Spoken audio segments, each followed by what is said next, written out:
Hello,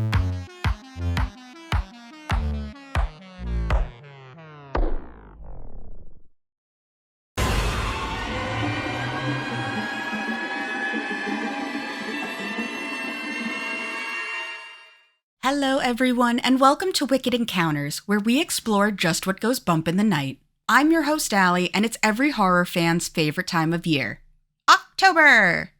In celebration of the spookiest month, I've compiled a list of movies that I think are worth sharing with you guys, and I'm calling it the 31 Days of Wicked Horror. We're on the 23rd day of October now, but in case it's your first time checking in, I'll tell you how I've selected these movies that I believe are worthy enough for you to watch. First off, none of the movies are going to be older than 20 years, so we can add some newer videos to our must-watch lists instead of continuing to repeat the same ones from 50 years ago. You scared of birds? Bet it's from the movie The Birds.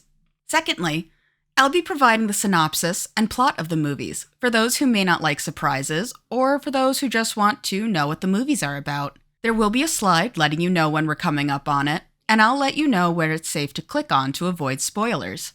Also, while many of the movies are streamable, I'm not going to really provide the info on where you can watch them because it varies based on where you live, and streaming services love removing and adding movies like there's no tomorrow. Finally, I'm going to give you some reasons as to why the movie stands out and why I think you'll like it. So, 23 on our list is The Ritual. The Ritual is a 2017 British supernatural folk horror film directed by David Bruckner and written by Joe Barton, with production by The Imaginarium. Based on the 2011 novel with the same name by Adam Neville, the film focuses on four friends on a hiking trip through a Swedish old-growth forest, where they encounter an evil presence. I'm going to go more in depth and go over the plot of the movie now, so if you'd like to skip, you'll know where to skip to in 3, 2, 1.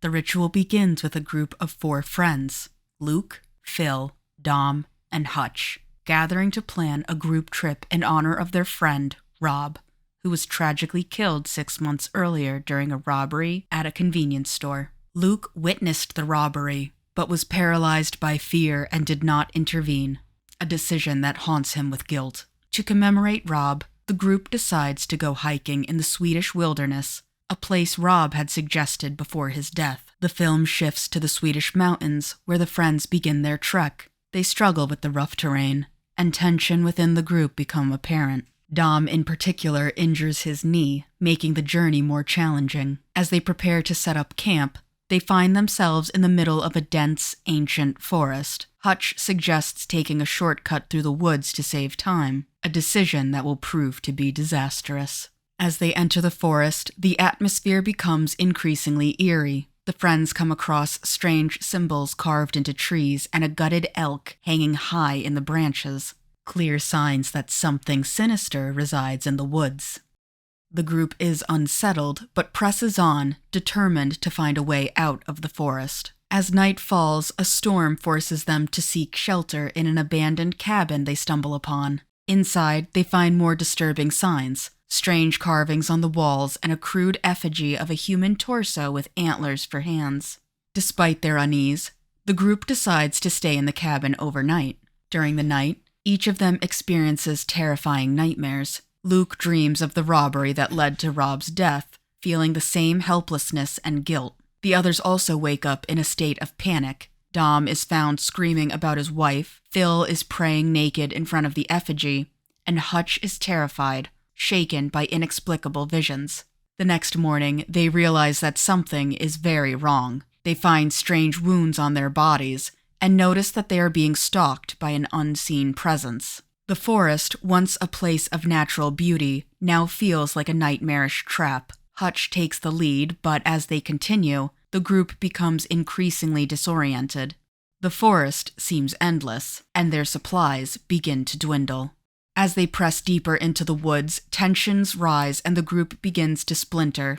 Hutch tries to maintain morale, but the situation deteriorates rapidly. Luke, who feels the presence of something watching them, discovers more pagan symbols and signs of rituals. It becomes clear that they are being hunted by something ancient and malevolent. One night, Hutch is taken by the creature stalking them, and the others find his mutilated body hanging in the trees the next day. Panic sets in, and they realize that they're dealing with something supernatural, an ancient Norse deity known as a Jotun, worshipped by a secluded cult living in the forest. As they try to escape, Phil is the next one to be taken, leaving only Luke and Dom. They stumble upon a village in the heart of the forest inhabited by the members of the cult. The villagers capture them and reveal their intentions. They worship the Jotun, an offspring of the god Loki, and sacrifice travelers to it in exchange for immortality and protection. Luke, who bears a mark on his chest from the nightmares, is seen as a chosen one, someone who might be spared if he joins the cult. Dom is chosen as the next sacrifice. Before he's killed, he is subjected to a terrifying ritual where the Jotun forces him to relive his worst memories before impaling him on a tree. Luke, determined to survive, manages to break free and confronts the creature in a climactic battle of will. The Jotun, towering and grotesque, tries to break Luke's will, but he fights back, using a torch to fend off the creature and escape the village. Luke eventually finds a path out of the forest, and as he steps into the open, the creature stops pursuing him. The film ends with Luke standing on the edge of the forest, screaming in defiance and relief as the creature recedes into the darkness. The trauma of what he has experienced is palpable, but at least he has survived. And with that, the film ends.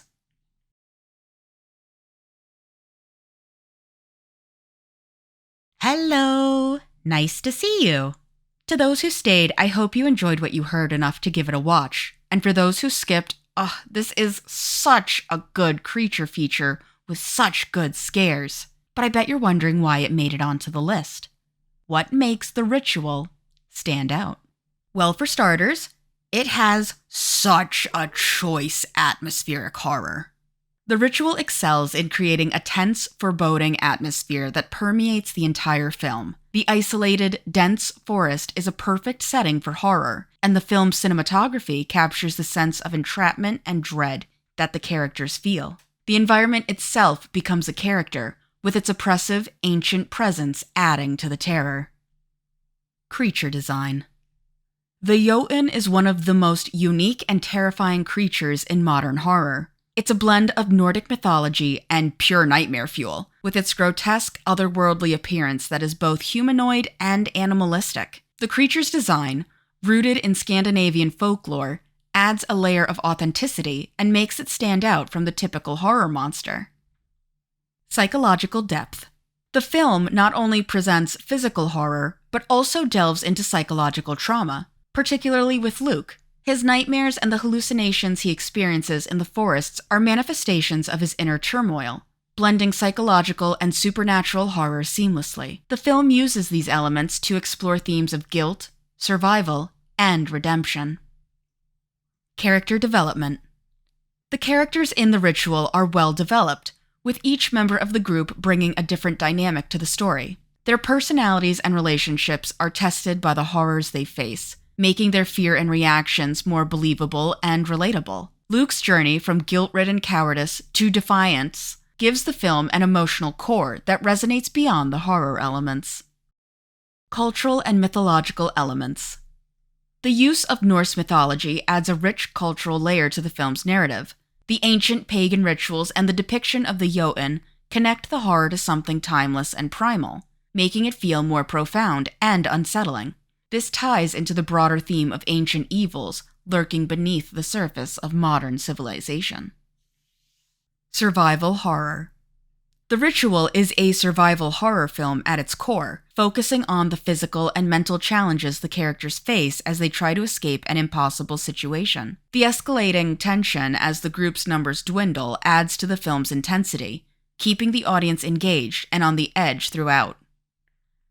Pacing and suspense. The film's pacing is deliberate, allowing the suspense to build gradually. It balances moments of intense horror with quieter, more introspective scenes, creating a rhythm that keeps the audience invested. The use of silence and the natural sounds of the forest enhances the sense of dread, making every snap of a twig or rustle of leaves feel ominous. Thematic depth. Beyond the surface horror, The Ritual explores deeper themes of grief, friendship, and the human instinct to survive. Luke's struggle with his own cowardice and the way it affects his relationships with his friends adds emotional weight to the film. The ritualistic elements and the creature's demand for worship and sacrifice reflect on the idea of facing one's deepest fears and the costs of survival. The Ritual stands out in the horror genre for its effective blend of atmospheric terror, psychological depth, and unique creature design. Its exploration of Norse mythology and the primal fear of the unknown, combined with strong character development and thematic resonance, makes it a memorable and impactful horror film. And that's all that I have on The Ritual. I only have 8 more movies that I'll be sharing with you. What do you think they could be? How do you feel about The Ritual being on the list? Would it make it onto yours? What do you think of the creature and mythology of the movie? And what do you think would be an interesting mythological creature to see in a horror movie? Let me know in the comments. I'd love to discuss horror more in depth with you all, so feel free to join the Wicked Encounters Discord group. If you like what I do and want to support me, maybe consider liking the video, subscribing to the channel, and clicking the little bell icon so you know when I post. If you want to support me in other ways, maybe check out my Patreon. Speaking of, I'd like to give a great big thank you to my patrons, Nakala and Beefalump. You guys are just simply the best. Well, that's all I've got time for today. So remember, I'm Allie, this is Wicked Encounters, and I'll see you next time. Bye!